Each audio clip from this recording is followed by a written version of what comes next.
I have finally joined all of you in 2024, and although I haven't seen much of 2024 yet, it has been a bit of a slow start to the year for me in the world of Go. The holidays kind of broke my rhythm. I was in this ritual where I had my work life and I had slotted some free time throughout the week for Go time, and it was like kind of a regular cycle for me. But having a break with some plans with friends and family, it kind of disrupted all of that, and I haven't really been playing as much. And because I've stepped away from the game, I've noticed it gets a little harder to get back in. I have a hesitation when I have an opportunity to play. There's just a little bit more anxiety about picking up another game. And I mean, I feel like I'm pretty good about getting rid of ladder anxiety, getting rid of those blockages, and just jumping back into the game. But I think I appreciated a little boost that I got from a thought that I had after reading Hikaru no Go. Welcome to Starpoint, the show about Go for Go fans away from the board. And I was just kind of flipping through Hikaru no Go, the manga, the first volume, a little bit, just because I haven't flipped through it in a while. And I was just kind of reading Hikaru's first stages as a beginner of Go. And it really reminded me, and I think this is why this manga is so good at bringing people to the game, because it really makes a good case for how magical of an experience it is to discover the game.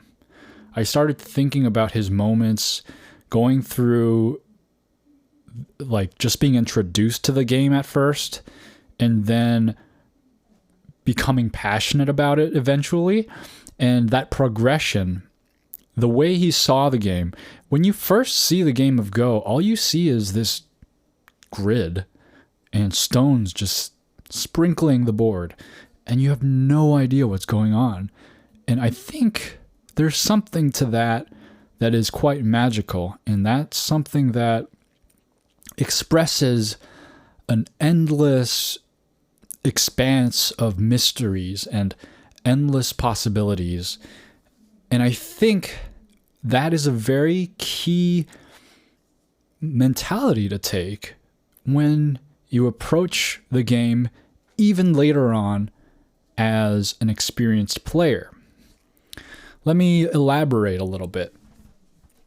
I, many years ago, had a little bit of a spiritual detour in the world of Zen Buddhism. It wasn't serious, right? I didn't go into a monastery and do things, but I did practice certain forms of meditation, and I read some Zen books.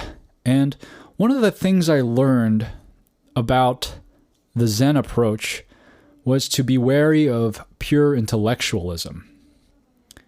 If you make your minds rigid with all of the rationale and reasoning and frameworks that you apply to yourself, it's hard to form ideas that don't exist in the frameworks that you're using.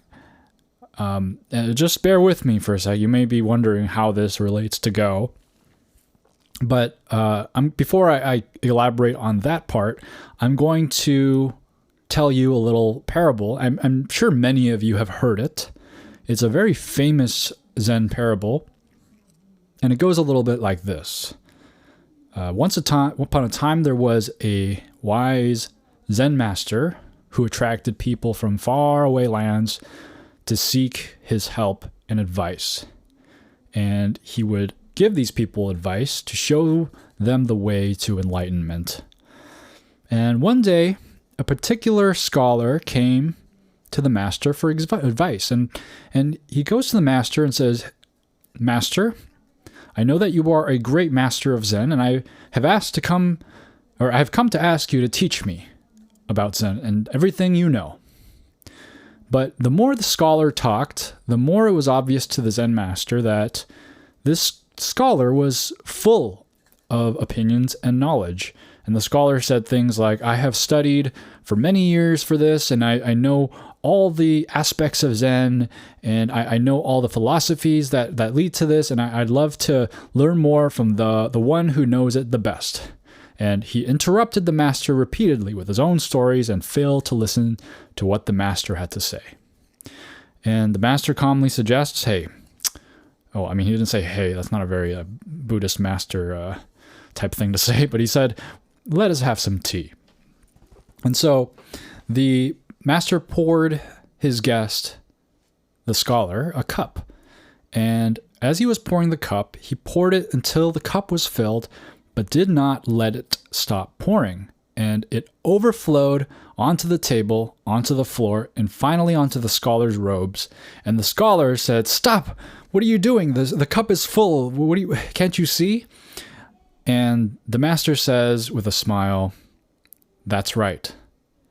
You are like this cup, so full of ideas that nothing more will fit in. Come back to me with an empty cup. Now, I'm sure that parable sounds familiar to a lot of you, but if it's your first time hearing it, it's a pleasure to introduce it to you because I think it's a very iconic Zen parable to know because it illustrates something about how we acquire knowledge and how we acquire new perspectives and ideas. We often think that we build on our own knowledge, and that's to an extent true, but sometimes we do have to deconstruct. And as it relates to Go, I always warn against tunnel visioning in Go. Whether you're playing too many games without really thinking, whether you're doing too many Sumego problems without really having an aim, whatever you're doing, just limiting your experience in the world of Go is often the best time or the best way to increase the number of blind spots that you have. And so I think sometimes we need to empty our cups. Okay, I understand that it's great to have objectives when you play Go and say, okay, I'm working on this, I'm working on that, I'm working on and like have very concrete goals. And that can lead to many benefits, and you may achieve those goals. But sometimes trying too hard with your objectives may actually prevent you from seeing things and learning things that are outside of what you're currently thinking about. I might suggest maybe playing a game without any objective. If you're used to playing your games over and over again, and every time you play, you have a very specific objective in mind, saying, oh, this game, I'm going to make sure I create bases. This game, I'm going to make sure I attack or take territory or whatever. Maybe try playing a game without doing too much. Just try playing the game. Because as it is, feeling is so important in Go. Maybe one of the games that best illustrates this concept of intuition, this haziness of wisdom in Go. Sometimes we might think so much that it distracts us from our feelings.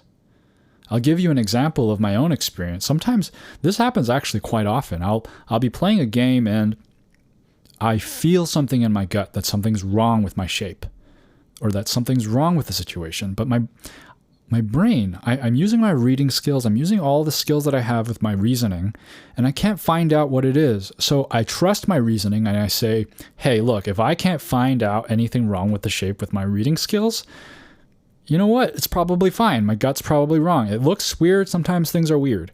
And then I get punished for it. And my gut was actually right. And of course, you can take intuition too far as well. But this play between logic and intuition is one of the most unique and beautiful aspects of Go. And of course, feeling too much and using too much intuition, as I mentioned, also has its own pitfalls, because I think one of the leading reasons why people may be stuck and not improving is because they're going off only local feelings versus maybe you need to sometimes step back and do a bit of global feeling. So sometimes you have particular shapes that appear on the board and you're used to playing a response to that shape, whether it's a hane, a jump, or an extend, because you know that's generally a good idea and that you've conditioned yourself to feel that it is a good idea. And that's a great thing. But if you focus too much on that and you're focused on that part of the board where hey, you may be right, it is a good move.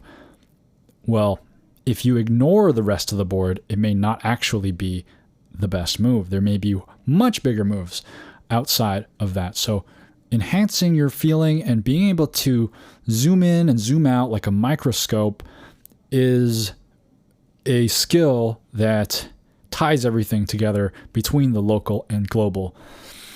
And so in order to stop all of our bad habits, we need to empty our cups, as in the parable. Our rigidness can come, it often does come from initial good teachings that are taken too far when we stop thinking and feeling. And so I think that's one of the big things that the game teaches us, is that you need to be constantly thinking and feeling. You can't let up. You can't go on autopilot. That's when you stop improving. And that's honestly quite a beautiful lesson to take from this game. And if you've ever wondered why children absorb Go concept much faster than adults, you can kind of understand where this whole empty your cup logic comes from. Children's have no preconceived notions. They're curious minds. They have a lot of wonder. And so we should maybe become like children in order to improve at the game. How do we maintain a sense of childlike wonder about the game? It's important not only to work hard at the game, which I think everybody kind of knows is an important aspect of Go. Those who work hard and study will benefit and gain an advantage, but it's also important to become inspired in the game. And so we have a greater sense of curiosity and wonder about the game.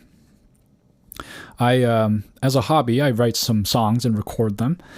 And sometimes all I do is just watch a video of Bob Dylan speaking. And that inspires me to make music or write a song. So how can we do something like that with Go? Well, one thing that I did was read a chapter of Hikaru no Go and remind myself what it's like to be a beginner. And so you can do the same thing. Maybe you have a movie that you want to watch, or read a book, or there's a video of an old master playing, or you can just kind of appreciate what the stones look like. There are many, many ways to inspire ourselves. I think that it's very important for us to do so in order to keep engaged in the game. Although it will come naturally, of course. Just as Go lovers, we will find inspiration without even trying. But I think it's important to take note of that. And one other point I want to make is that, or another angle I might want to take with all of this, is that in order to improve in anything, but Go in particular, we need to drop our ego. When we get frustrated about the game or get ladder anxiety and don't want to play anymore, which is kind of like where I've been, we've lost our beginner mindset. If you're a beginner, okay, let's put aside all the beginners who constantly play against bots and are scared to start playing against real people. Let's say that they're past that. The real beginners who just start to play their own games. I feel like as a beginner, you're excited to find out who you are. You're excited to find out who you are in this game and what kind of player you're going to be, because you don't know anything and you're about to just embark on this journey of mistakes and messiness. But as an experienced player, we have expectations of ourselves. And so that may be roadblocks for us when we start trying to get back into the game. At least for me, when I was a beginner, I didn't have ladder anxiety. I was ready to just jump in and just play. But as I found out more about who I am, where my weaknesses are, it became harder for me to continue and commit myself every time. And so I think I need to remind myself that, hey, what if I was just a very talented beginner? Let's jump in. Let's make some mistakes. Let's try to learn some more.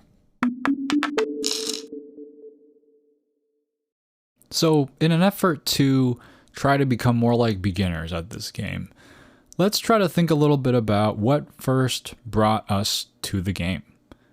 Maybe it's been a while for you and you have forgotten what you initially found so appealing about the game. And thinking about that might help inspire you to consider yourself a clean slate and let the ideas flow in. For me, I think it was always something to do with the mystery. The board with no stones on it, it's kind of like a foggy night where you can't see anything. And as the stones appear on the board one by one, the fog slowly lifts and reality is revealed. And finally, the game is over and everything has been revealed and the status of everything is plain to see. But then you wonder, how did that happen? Where did all this come from? And it's such a mysterious feeling, just seeing the stones just interact with each other throughout the game and then just not understanding how it got to that point. I think that was always an aspect of the game that had drawn me in. And another thing is, as I've said before, Hikaru no Go is not what initially brought me to the game, but it certainly fueled my interest. And one of the most iconic scenes in that anime is when he takes the reins away from Sai and says that he gets to play and create his own universe. And that's really powerful stuff, I think. I think it's why so many people were drawn to the actual game of Go rather than just tossing the anime aside for what it is and moving on. Because it's a solid anime, even if you don't play Go.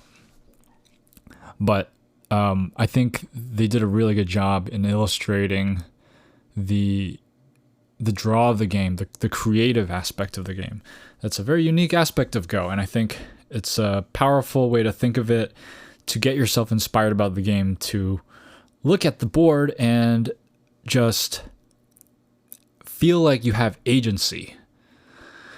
So, in summary, we should empty our cups and stop thinking so much sometimes, although I'm constantly saying we should always be thinking, we should always be reading, but we should also be feeling. We should drop our egos and try to consider ourselves beginners, because it opens ourselves up to be more receptive to new ideas and spark your childlike sense of wonder so you can become inspired by the game and you can continue to play and enjoy the game and find new angles and approaches. I think that's a key to improving. And with that, it's time for the DDK Advice Corner, and the tip of the day is judge the value of separation. Now, I think most people understand that separating things in the game of Go is valuable, generally speaking. If you have two groups that are kind of jockeying for position and you have a move that can just split those two groups of stones with them never having any hope to connect, I think most people at a certain level understand that's pretty valuable, because we do certain things to, the joining up of those stones has value, so separating them has value for the opponent. But sometimes it's not worth it. And to really understand when it is important to separate groups and when it isn't important to separate groups, we have to look at why we're separating the groups in the first place. There are some things that groups joining up can do that is an advantage to your opponent. For example, if there are two weak groups and they link up, they become a strong group, and keeping stones weak is very good. Keeping your opponent's stones weak is very good. So preventing weak groups from linking up and becoming stronger is one reason. Another reason is to prevent large swaths of influence for your opponent. If you have your opponent trying to link up, they may link up and create a ginormous wall, and that could be a very threatening piece of influence for your opponent. Or it could have something to do with being a very big part of a framework. So these are some of the key reasons why separation of groups is generally good. But let's say none of this stuff is happening and you have two groups that are joining up, but they're both strong groups. They're very thick groups. They're alive, and they're not really in a place where there's potential for territory or influence, and they're just trying to join up. There's no value in splitting those groups up. So consider all those factors when you're looking at the play and judging the value of separation. It's not always the best thing to do to try to separate your opponent's groups. Sometimes it's pretty worthless. Generally, when you're floating around in the center and there's a lot of other stones in the area and life and death has been already settled. But it's going to be something that you're going to need to work on, but just try to think about it a little bit and see, why am I trying to separate these groups? So that's my little tip of the day. And now it's time for some Go news. I've got some Go news from an article from eurogofed.org about the growth in Poland in 2023. It's kind of like a look back at the Go life in Poland, and got some interesting positive stuff going on over there. The largest tournament in Polish history happened in 2023 with 175 players with more than 19 countries, including 5 professional players, and a prize pool of 10,000 euros, which is very big in terms of the Western world of Go. And the number of active players in Poland has increased significantly from, 156 players doesn't seem like a whole lot, but that's the number they gave in 2020 to 229 players in 2023. So that's a 31% increase. These must be kind of registered players in the association or something, or maybe players associated with clubs. Of course, I'm sure there's a lot of players that are not counted in this census. But that's a very good sign of the health of the game in Poland. And then the number of organized tournaments has doubled from 25 in 2020 to 51 in 2023. So it's growing over the past few years. And there was also a significant change to the Polish Go Association's structure, which now incorporates board members from different clubs across Poland to convene at meetings and coordinate with one another. I think that's a great idea. It's probably something that maybe the AGA should be doing as well.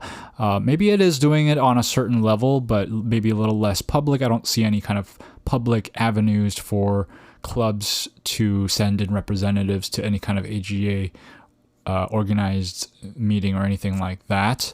But I think that would probably be a very healthy thing. But of course, the United States is a huge country, so it is more challenging.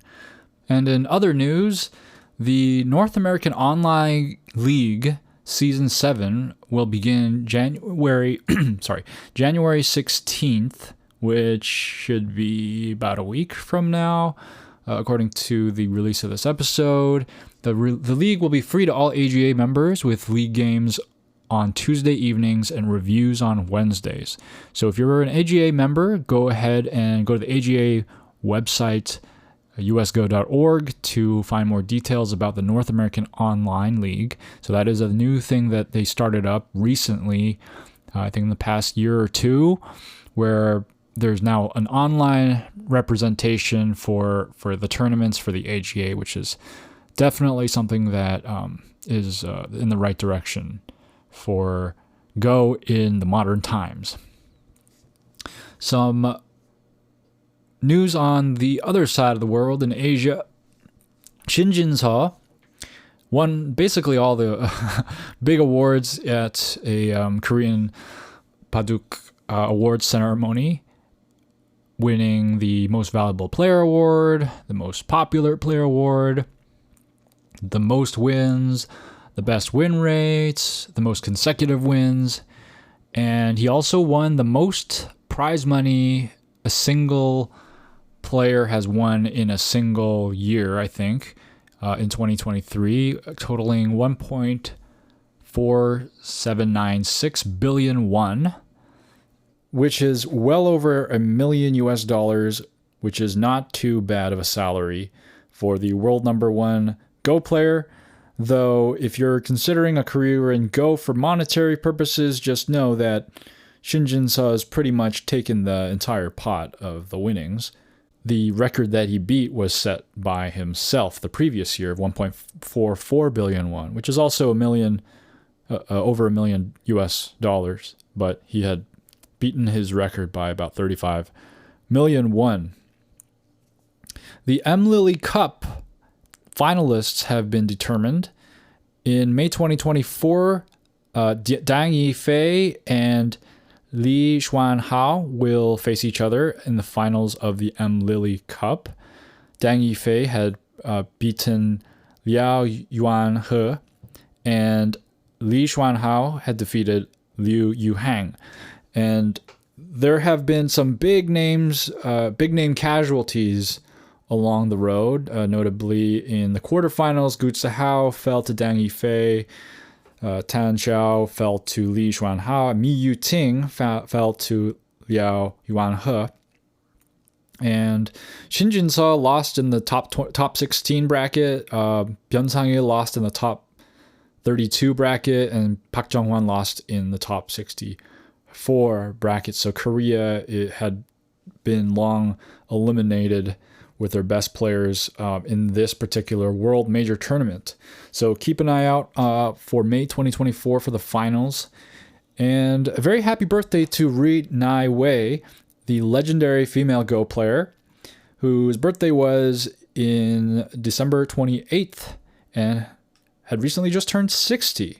She's, of course, very, very accomplished in her career. She's the only woman to have ever won one of the major Go Open titles. She did that in 1999, winning the Kuksu title, and on the way she beat Lee Chang-ho and Cho Hun-yeon, which is, if you know anything about Lee Chang-ho's strength during the time, you know that's huge. It kind of reminds me of Chejong's recent run towards the I think the Samsung Cup, and defeating Byun Sang-il on the way, only to fall to the great Shin Jin-seo.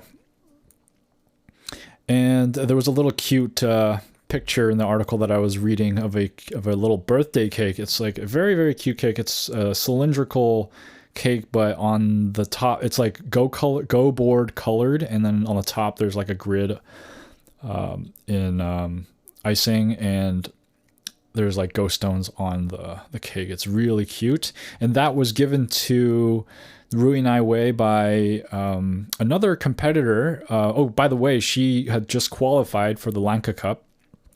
And another competitor in that qualification round was Yang Dong, whose wife was very, very inspired by Ri Nai Wei, and under her influence tried to introduce her 3-year-old daughter to the world of Go, and they presented this very, very beautiful Go cake to her, and they seem to have had a good time with that. And with that, it's going to wrap up Go News. It's on to listener mail. Square Counter 7574 says, I'm loving the podcast. Thanks so much for making it. Well, thank you so much for listening. Real P3A says, I think Go players can be divided into two camps: those who use psychology to their advantage and those who idealize objective play. In Europe, a large part of the Go community, including myself, is coming from STEM. So a lot of people here have a mathematical view of the game and are seeking to play objectively, i.e. without being affected or affecting the opponent psychologically. It could be interesting to compare that to, say, the Koreans. Thanks for writing in, Real Pi3A or Paya.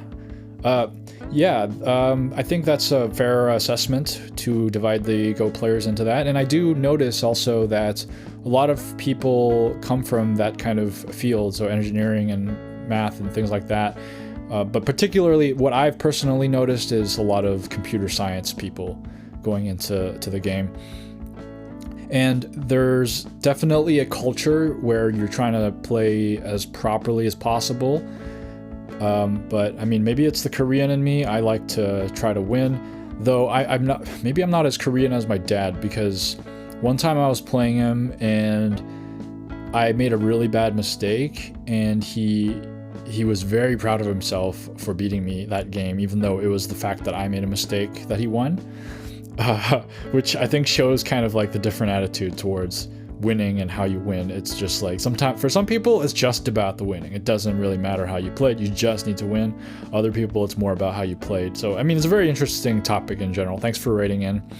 Brian Lee 7723 writes, I've been a big fan of the podcast. I hope the next year is just as great for you as this one. Why, thank you so much. He also writes, I'm currently reading through a book called Go Nation, Chinese Masculinities and the Game of Weiqi in China by Mark L. Moskowitz. I think it'd make an interesting episode for the podcast. I'll have to check that out and add to my book collection. If you want to write in and be included in a future episode of the podcast and need something to write about, I have a prompt for you this week. It's something that I asked earlier. What are some of the things that initially drew you personally into the game of Go? And I'm not talking about what you currently like about the game. I'm talking about what first caught your interest about the game of Go. Might be something to ponder if we're trying to evangelize the game. So comment wherever you're listening, whether it's on Reddit. I mean, you can't listen on Reddit, but whether you found the post on Reddit or YouTube, whatever podcasting platform you're on, whether it's Spotify, Apple Podcasts, or something else. Or you can shoot an email to starpointpaduk@gmail.com. That's starpointpaduk@gmail.com. Like and subscribe, hit the bell on YouTube, follow on Spotify. Thanks so much for listening, and keep playing Go.